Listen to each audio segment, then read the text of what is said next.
Welcome to the Customer News. I'm Rafer Weigel. I'm Mike Giambattista. Rafer, let's get right to the headlines. Well, it's no surprise in the wake of COVID, brands are getting more aggressive in their direct-to-consumer e-sales, which has increased a need for a complete omni-channel experience. And the leader of the pack is Nike. Their D2C sales accounted for 1/3 of its revenue in 2020. Mike, that's a really high number. That's huge. I've had some interesting conversations lately with retailers, some of whom feel like DTC is something of a flash in the pan, that it's a symptom of, COVID-related lockdown purchase phenomena. But D2C sales accounted for a whopping 33% of Nike's revenue. That's up 13% from 2010. That's a third of its annual revenue.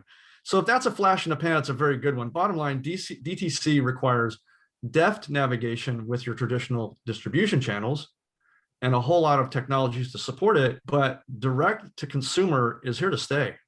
Well, the startup world may not be as tech savvy as it needs to be. According to recent data, 68% of startups use marketing technology in some way, shape, or form, but only 59% of them admitted to having a cohesive plan. So, Mike, are these startups, or some of them anyway, putting the cart before the horse? Maybe, maybe not though. Running a startup is a mad dash that goes right through chaos into calamity and somehow potentially into success. That is to say that the best startup CEOs and CTOs are masters of juggling bowling pins, bowling balls, and the occasional chainsaw just to keep things going. It does seem to suggest, though, that there's room for strategic technologists to come alongside and catalyze things. Well, take stock in this stat. Research shows that consumers who were granted stock as part of a loyalty program increased their weekly spending on that brand by 30 to 40%. Loyalty, the driving factor in maintaining the consumer's relationship. Mike, this sounds like a really smart idea. It is. There are different psychological responses to different kinds of rewards. Some are meant to stimulate immediate responses and actions like a purchase, and some are designed to build loyalty. In this case, the study found that giving stock, equity in the brand, led to a huge increase in both spending and brand loyalty. Look, ask anybody who runs a loyalty program, and they'll tell you that success is a function of incrementality. It's micro improvements over time. But a 30 to 40% bump goes way beyond incrementality. Today's topic, loyalty. Many analysts say that the key for industries to stay ahead of the curve in their competition might be loyalty rewards programs, especially when it comes to the travel industry. We're lucky to be joined today by Lauren Pearson, the Senior Manager of CRM and Loyalty at Rue 21, and Amy Barnett, the Senior Director of Loyalty, Insights, and CRM at Famous Footwear. Thank you both for joining us. Thank you. So early on when we started planning this conversation, we were calling it the Loyalty Leaders Roundtable. And I'm glad we did, because we're blessed to have two people with us who have an extensive background and an awful lot of expertise. And without trying too hard to put you on the spot, would you both mind telling us just a little bit about what you do at your respective positions, and then maybe even your history, because you've both worked for some pretty big brands doing some pretty big things. Lauren, would you mind just going off first there? Sure. Yeah, so currently I oversee CRM and loyalty at Rue 21, which is a way of covering all manner of sins. So it really covers all things customer. So that includes the newly launched Rue Rewards program, customer insights. So we have our voice of customer feedback and deep customer analysis and personalization and targeting. Also under my umbrella are gift cards and Klarna, which is our alternative payment solution. And I'm just really thrilled to be a part of Rue 21 and be able to service this amazing customer. Prior to Rue 21, I was doing personalization and customer marketing at GNC. And prior to that, I did a number of years at American Eagle Outfitters, focused on loyalty and credit and gift cards as well.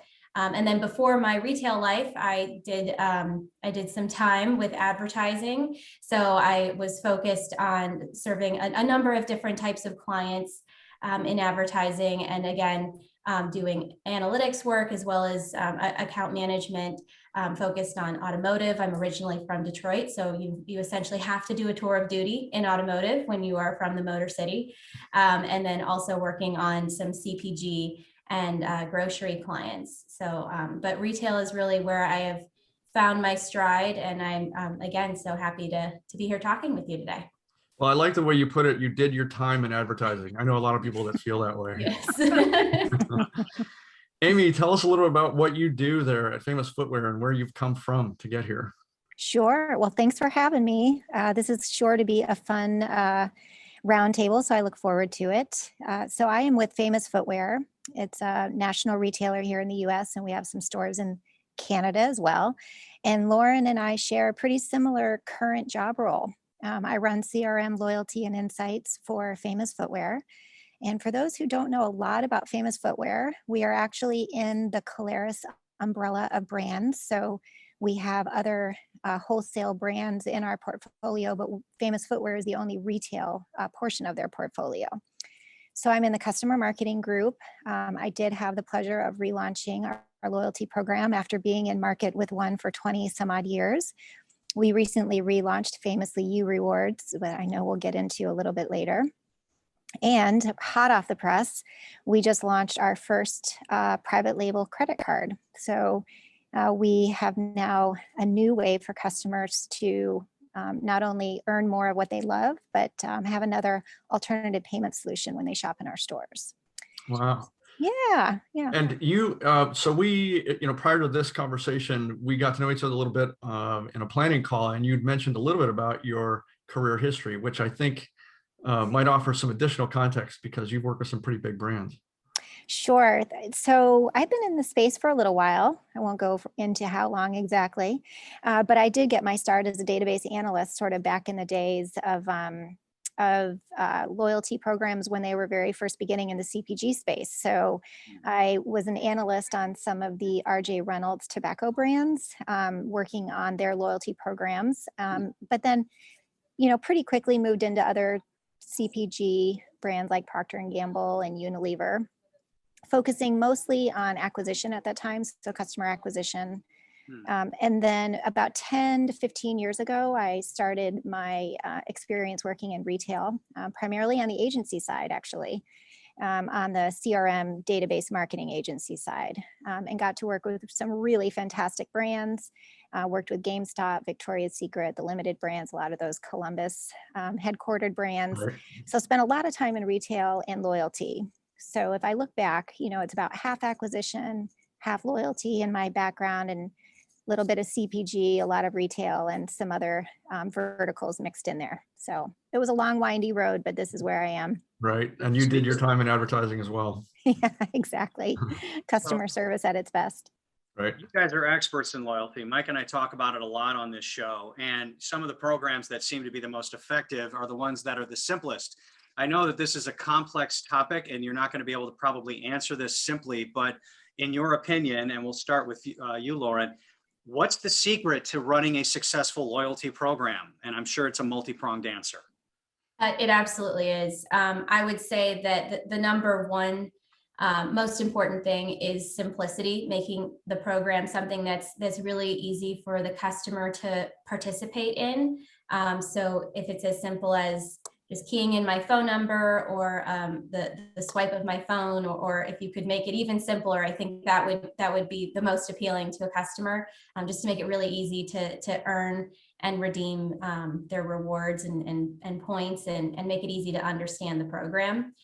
And then, removing any kinds of roadblocks. I guess that's kind of the same as making something really simple, but just making it, taking away anything that would add friction to a customer getting rewards and rewarding engagement. So not just rewarding customers for transactional behavior, but recognizing that brand love and brand loyalty is displayed through a number of different activities. So that could be product reviews, a social connection, in addition to, the most straightforward and old-fashioned way, which is just good old buying merchandise.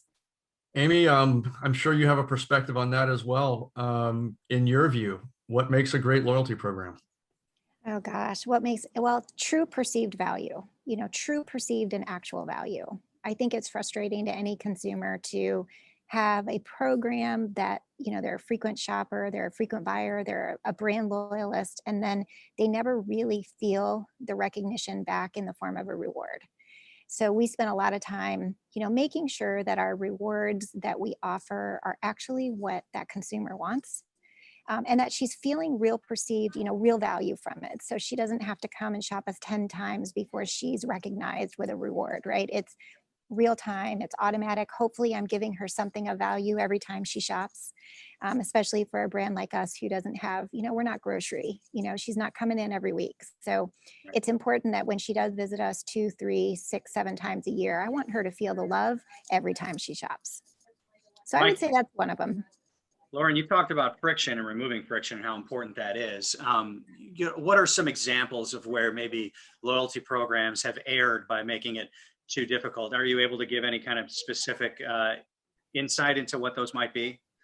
Yeah, and I think it ties nicely into what Amy was just discussing as well. So, making it so you don't have to shop a zillion times to get a reward, or making it so you can redeem your reward on the things that you really want to use your reward with. I know that, some programs I think make a grave error by making rewards not be able to stack with certain discounts, or not able to be used on certain types of products. And I think that, that's not the best way, because a customer, they feel that they've worked really hard to earn that reward, and they want to take advantage of that benefit. And when you add friction, you make it hard for them to redeem, or you make it too difficult for them to earn, they're going to lose interest, and ultimately, they're not going to shop your brand. And as much as we want to make sure our customer experience is top notch and there's a lot of brand love, ultimately, we are a business, and we want to make sure that customers are spending with us. And the loyalty program is a great way to bring customers back. And if we make it, there be too many obstacles, we're going to prevent them from being able to do just that. Mm-hmm. I want to back up to something that maybe I should have asked at the very beginning of our conversation, but as Rafer mentioned, we talk about loyalty. We talk to a lot of loyalty professionals here, and I have been around this space for quite a while. I find loyalty professionals, and I'm not just saying that because we're talking here together, to be some of the smartest people in business, because I think you have to consider so many different functions of business and human nature that a lot of other just business functions don't have to. So that's my little plug, and I think you two are clearly some of those people. But for you, why do you do this? Because there are a lot of things that both of you could be doing for a living. Why choose this? Well, I can kick that off, Lauren, if you want. So for me, I think my career and what I do in loyalty is the perfect blend of, being able to work in data and analytics and technology. But then also I get to work with my creative directors and customers directly. How many careers do you have those many facets in a job that all provide you equal, satisfaction every day I come to work? It's always something new and interesting. And I think that when you are in a job like loyalty, you have the pleasure of interacting with everybody in the company. This is a company-wide cross-functional sort of team approach. It's not just e-com, it's not just merchandising, it crosses all of those factors. So I get a lot of enjoyment from that piece. Lauren, your take?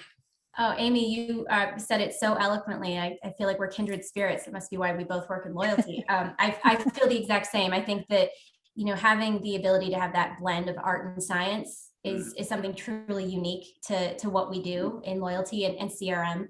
And the fact that we get to work so cross-functionally. I've worked with just about every single possible department in the company, because loyalty, believe it or not, touches so many aspects of the way a company operates. So it's interesting. It's given me the ability to learn so much. But I think that it's also uniquely rewarding because, as opposed to, in the days of in my advertising days, when you're working on a loyalty program, you can actually see in an Excel spreadsheet or whatever report it may come through, you can actually see the fruits of your labor. You can see, I changed this program around, we launched it, we added this benefit, and look, customers are actually taking advantage. They're really using it, and it's driving something to the business. And I'm seeing customer feedback that they are so happy that this, this program is meeting their needs and it's helping them get what they want from us. So I think, loyalty is just really uniquely rewarding in that way. It sounds like one of the key components for your field and your silo is empathy. And that is, I mean, would I be accurate in that? I mean, it seems like people have gotten so analytical with their marketing and their data where, what you guys are really coming from from an outsider looking in is like common sense in a lot of ways. But you're talking about caring for the customer essentially, and you're both nodding. So that makes me feel like I'm actually saying something smart. You are. Yeah. I think that's when I was looking over the questions in advance, empathy was one of the first words that came to my mind as well. So I think you hit the nail on the head for sure. So what drives you then to reach out and go that extra mile for your customers? I mean, and is it rewarding, I guess, for you to be able to run these successful programs? Both of you, let's start first with you, Amy. So one of the great parts is that our customers are very vocal. They, especially the more loyal customers, they will let you know when you are succeeding and when you have opportunities for improvement. And as a professional and leader in this field, I don't know how you operate without empathy, right? I think that the possibility of a program to fail or a brand to fail actually is not putting the customer first and not taking that customer sentiment and that input, to the core of your business, across every product line. And it's not just a loyalty program, right? We are creating brand experiences that generate long-term loyalty. So I like to think that it's not a loyalty program. It's a cross-functional asset that we have at every step in our chain to delight her when she crosses our path, or she or he. For us, it's a she.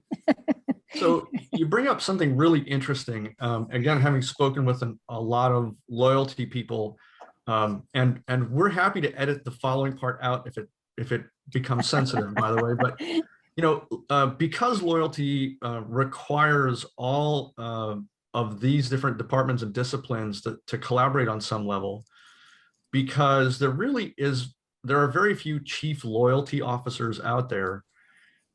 One of the things that we hear a lot, is that loyalty never quite gets a seat at the C-suite table.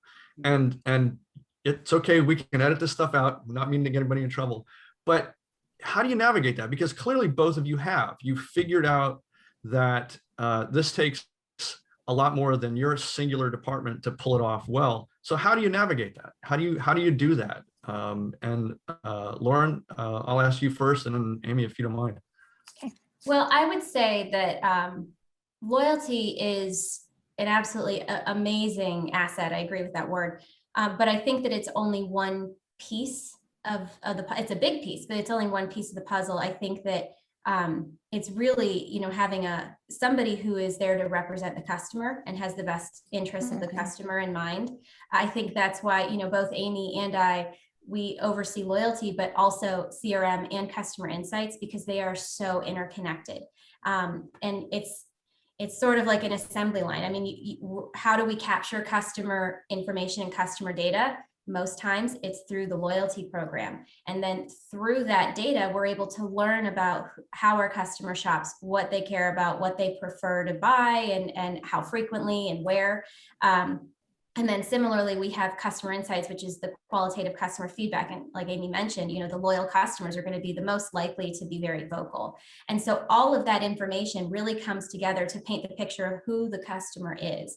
And I think that customer strategy absolutely needs to have a seat at the table at every single company, because that total picture, it partially comes from the loyalty program, but it's ultimately speaking on behalf of the customer, making sure we're prioritizing them and they're meeting their needs. Amy, how do you navigate the complexities of being one cog in a larger machine? Well, I do think it starts at the top, as you said. And it may not have the title of a chief loyalty officer, although I do love that idea. I do believe in the concept of a chief customer officer, and I do see that growing much more quickly in the past 5 years, especially with the explosion of the digital growth and cross-commerce growth. It's direct to consumer. And I do believe that that's changing. I think that the customer, I really would feel sorry for the company that doesn't have a customer representative at the C table at this point. I think that they really missed the mark. And we're fortunate that we do have, leaders in our company who do put the customer first, and we are at the, at the very senior levels of the company. So I agree. It is few and far between, but it is growing. So Amy Barnett and Lauren Pearson, you guys are so knowledgeable about this subject, and Mike and I are so fascinated about it, that this is part one of our discussion. So we are going to break for now and then tell our viewers for the second part of this discussion, tune in next week. So for now, let's say thank you to Lauren Pearson and Amy Barnett, and we'll see you next week. Thanks to both of you. Sounds Thank good. you.